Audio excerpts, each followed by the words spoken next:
13 tahun yang lalu, sebuah pesawat sipil menghilang dari radar. Detik kemudian, dentuman keras memecah punggung gunung. Api, logam berhamburan, dan malam itu tidak satupun penumpang selamat. Tak ada pesan terakhir, tak ada panggilan darurat.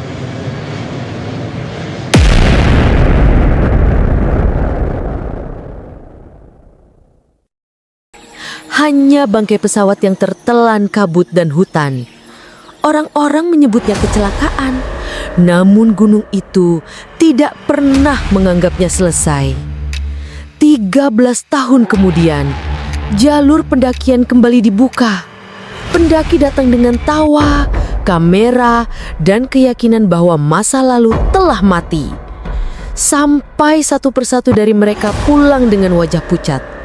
Mereka bercerita tentang sesosok pilot, berpakaian seragam lusuh, wajahnya tertutup bayangan muka retak. Ia berdiri di tengah jalur, seolah menunggu, bukan tersesat. Anehnya, pilot itu selalu muncul ketika kabut datang. Ia tak menyerang, ia tak berbicara, ia hanya menatap, lalu berjalan mendahului seakan mengantar ke tempat tertentu. Beberapa pendaki mengikuti, dan mereka tidak pernah sampai puncak. Yang berhasil turun mengatakan satu hal yang sama.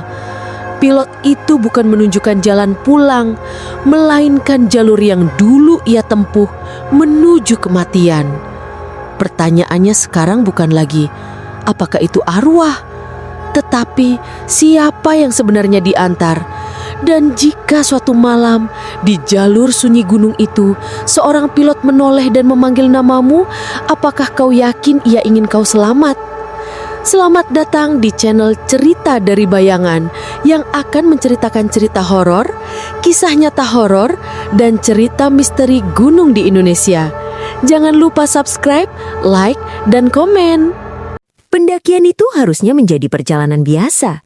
Asta bersama dua temannya, Randy dan Lia, memulai langkah pertama menuju jalur Gunung Salak pada pukul 11 siang.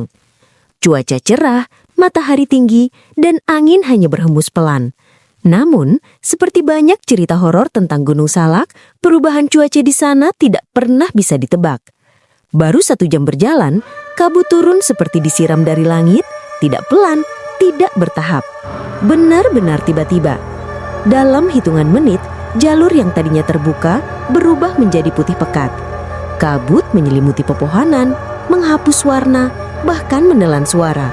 Hanya terdengar nafas mereka sendiri. Kenapa cepat banget begini? Lia berbisik, suaranya sedikit gemetar. Tak ada yang menjawab, karena di antara kabut itu, Randy berhenti mendadak. Ia menoleh ke belakang, menatap kosong ke arah pepohonan gelap. "Lu dengar nggak?" tanyanya. Kayak ada yang ngikutin dari tadi. Asta menegakkan tubuh, mencoba mendengarkan. Awalnya hening, lalu klek, klek, klek. Suara langkah pelan terdengar, seperti seseorang yang sengaja menyesuaikan langkah dengan rombongan mereka. Tapi setiap kali mereka berhenti, suara itu ikut berhenti. Rasa tidak enak mulai muncul. Beberapa pendaki pernah membagikan kisah nyata horor tentang bayangan yang mengikuti dari belakang, dan sekarang mereka seperti merasakannya sendiri. Saat kabut makin tebal, Asta melihat sesuatu di depan, sebuah papan petunjuk jalur yang usang. Tulisan jalur timur hampir terkelupas. Masalahnya adalah jalur itu seharusnya sudah ditutup berbulan-bulan lalu karena longsor. Pihak basecamp bahkan sudah memasang pengumuman resmi. Ini nggak mungkin masih ada, gumam Randy pelan. Papan itu terlihat seperti baru dipasang kembali, kayu masih basah, seperti habis disentuh seseorang. Malam pertama di pos kecil semakin memperkuat keganjilan itu. Angin tidak bertiup, tetapi tenda mereka bergetar halus seolah ada yang menyentuh dari luar.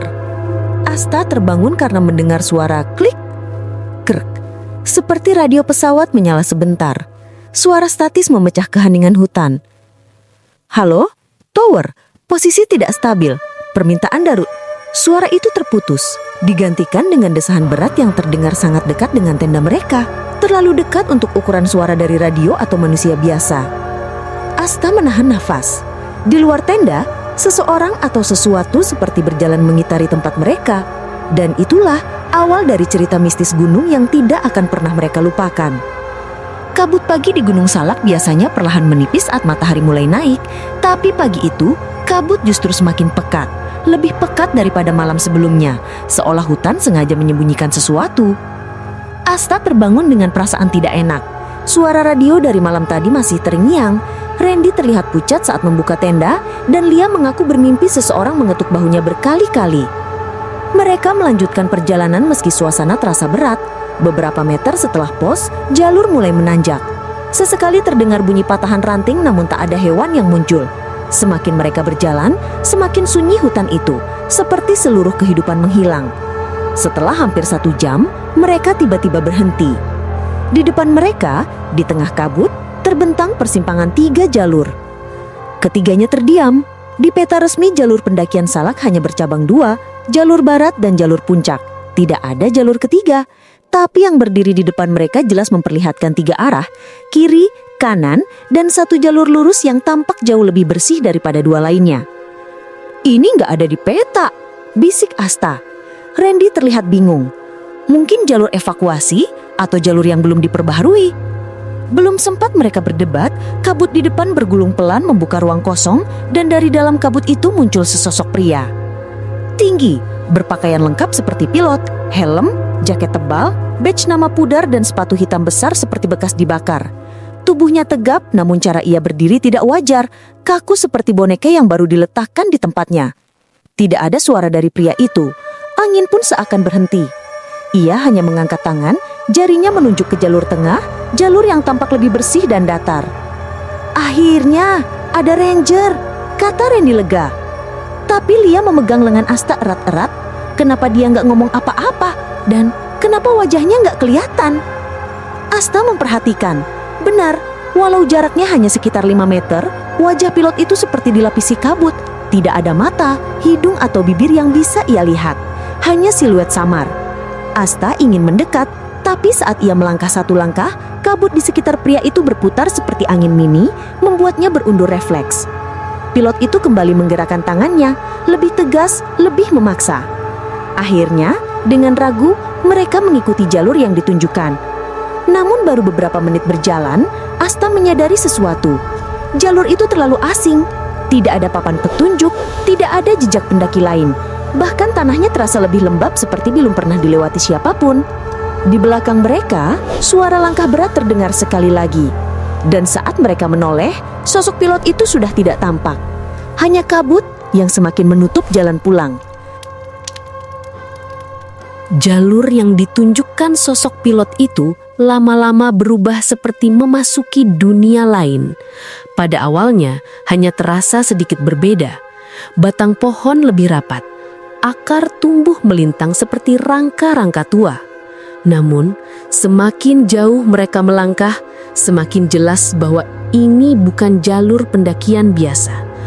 Tidak ada tanda patok, tidak ada pita penunjuk. Hanya lorong sempit di antara pepohonan gelap yang seperti menutup diri. Kicauan burung hilang, desis serangga lenyap. Keheningan itu begitu total hingga suara napas mereka sendiri terdengar mengganggu. "Bro, kok sunyi banget ya?" bisik Randy. Asta hanya menggeleng mencoba menenangkan diri meski dadanya mulai sesak. Anehnya, GPS mereka mulai berputar-putar tidak jelas. Arah di layar berubah tiap beberapa detik. Kompas pun ikut kacau. Jarumnya bergetar seperti ada magnet kuat di sekitar mereka. "Ini nggak benar," kata Asta lebih kepada dirinya sendiri. Saat itulah mereka mulai melihat serpihan logam. Ada yang menempel di tanah seperti lempengan sayap pesawat kecil. Ada juga potongan yang seolah baru dipatahkan, bersih, belum berkarat. Namun, beberapa langkah berikutnya, mereka menemukan serpihan lain yang tampak seperti sudah dimakan waktu puluhan tahun. Perbedaan kondisi yang kontras membuat bulu kudik mereka meremang. "Ini kayak puing pesawat ya?" ujar Randy pelan. Tak ada yang berani menjawab. Randi kemudian turun sedikit dari jalur melihat celah berbatu yang mungkin menyimpan mata air. "Gue cek bentar ya, aus parah," katanya sambil menuruni lereng kecil. Mereka menunggunya. 5 menit, 10 menit. Tidak ada suara langkah kembali. "Ran, udah dapat air?" teriak Asta. Sunyi. Hingga tiba-tiba terdengar suara Randi dari kejauhan. "Ayo ke sini, jalurnya lewat sini." Nada suaranya datar, tidak seperti Randi yang ceria. Suara itu seperti direkam lalu diputar ulang. Tidak ada gema, tidak ada getaran emosi, sekadar suara polos tanpa napas. "Ran, itu lo!" teriak Asta. Suara itu terdengar lagi, kali ini lebih jauh. "Ayo ke sini, lewat sini." Darah mereka seakan berhenti mengalir. Asta menatap ke arah suara itu, tapi yang terlihat hanyalah kabut pekat yang menggantung rendah. Tidak ada bayangan manusia, tidak ada jejak kaki, hanya suara yang memanggil, suara yang semakin tidak manusiawi setiap kali terdengar. "Mundur!" ujar Asta dengan suara berdetar. "Ini bukan Randi." Saat ia menoleh kembali ke jalur yang mereka lalui tadi, jalurnya sudah tidak ada. Hilang, lenyap, seolah mereka tidak pernah berjalan di sana. Dan untuk pertama kalinya mereka sadar, jalur yang mereka ikuti tidak pernah tercatat di peta manapun. Malam itu kabut turun begitu tebal hingga jarak pandang hanya sekitar 1 meter. Udara menjadi lembab dan dingin, seperti ada sesuatu yang bergerak samar di dalam gelap. Mereka berkumpul di dalam tenda. Tak satu pun berani memejamkan mata. Hilangnya Randi membuat pikiran mereka kacau. Namun yang paling mengganggu adalah jalur pulang sudah tidak bisa ditemukan lagi. Saat Asta mencoba menenangkan diri, terdengar suara ranting patah dari luar tenda. Krek, krek, krek. Lia langsung menahan napas. Ada yang jalan di luar. Asta memberanikan diri mengintip melalui celah kecil di dinding tenda. Detik itu juga, darahnya seperti berhenti mengalir. Di tengah kabut, sosok pilot itu berdiri hanya beberapa meter dari tenda mereka. Awalnya, ia tampak seperti manusia biasa, seragam pilot lengkap, helm dan badge nama yang samar. Ia berdiri tegap, tubuhnya menghadap lurus pada tenda mereka, tidak bergerak sedikit pun, seolah membeku. Yang anehnya adalah tidak ada bayangannya, padahal senter kecil di depan tenda seharusnya menciptakan siluet di tanah. Asta menelan ludah. Dia balik lagi. Lia yang panik langsung menyorotkan senter ke arahnya. Dan saat cahaya menyentuh tubuh pilot itu, pakaian yang tadi terlihat rapi berubah seketika. Seragam itu kini sobek-sobek basah oleh lumpur seperti tubuh seseorang yang diseret dari reruntuhan. Sebagian kain menggantung meneteskan air kehijauan yang berbau anyir. Namun yang paling membuat mereka hampir berteriak adalah wajahnya. Pada bagian pipi kiri terlihat sesuatu yang tidak seharusnya ada. Kelopak mata tambahan terbuka setengah menghadap ke samping. Bentuknya mirip mata manusia, namun seperti ditarik paksa ke arah yang salah. Bola matanya bergerak sedikit, seakan memandang mereka dari sudut yang mustahil. Lia mundur sambil menahan tangis. "Itu bukan manusia, itu bukan manusia, bro." Sosok pilot itu perlahan mengangkat tangannya, gerakan kaku seperti boneka yang rusak, dan menunjuk tajam ke arah hutan gelap, ke arah suara Randi terdengar sebelumnya. "Ke sini, jalurnya lewat sini." Suara itu tiba-tiba terdengar lagi, tapi bukan dari hutan, dari balik helm pilot itu sendiri. Mereka membeku. Saat ragu apakah harus lari atau tetap diam, tiba-tiba bayangan besar melintas di atas kepala. Bentuknya seperti kerangka pesawat yang jatuh dari langit, menembus kabut dengan suara angin mengerikan. Krak. Walau hanya bayangan, denting logam dan deru anginnya terdengar begitu nyata, seolah pesawat itu jatuh tepat di samping mereka. Asta akhirnya mengerti. Pilot itu bukan penolong. Ia bukan penunjuk jalan. Ia adalah penarik korban yang ingin membawa mereka ke jalur yang sama, jalur yang tidak pernah kembali. Asta akhirnya mengambil keputusan paling nekat dalam hidupnya. "Lari! Jangan lihat ke belakang!" teriak Asta sambil meraih tangan Lia. Mereka berlari menembus kabut menyusuri jalur yang mereka pikir adalah jalur sebelumnya. Setiap langkah terasa menabrak udara dingin yang semakin pekat. Daun basah menyapu wajah, akar pohon mencengkeram pergelangan kaki, membuat tubuh terhuyung. Tapi mereka tidak berani berhenti, tidak setelah apa yang mereka lihat. Sesekali terdengar suara langkah lembut di belakang mereka. Bukan langkah manusia, lebih seperti geseran, seperti tubuh yang melayang beberapa sentimeter di atas tanah. Astaga, dia makin dekat, jerit Lia tanpa menoleh. Asta memberanikan diri melirik sekilas, dan benar, sosok pilot itu muncul begitu dekat, hanya beberapa meter di belakang mereka. Ia tidak berjalan. Tubuhnya bergerak maju secara kaku seperti ditarik tali tak kasat mata. Helmnya menunjuk lurus ke arah mereka, dan kelopak mata ekstra di pipinya terbuka lebar, menatap dari sudut yang tidak manusiawi. Kabut di sekitar mereka mulai berputar, membentuk pusaran yang mengikuti langkah mereka. Di antara pusaran itu terdengar desingan samar, seperti suara mesin pesawat yang meraung tepat sebelum jatuh.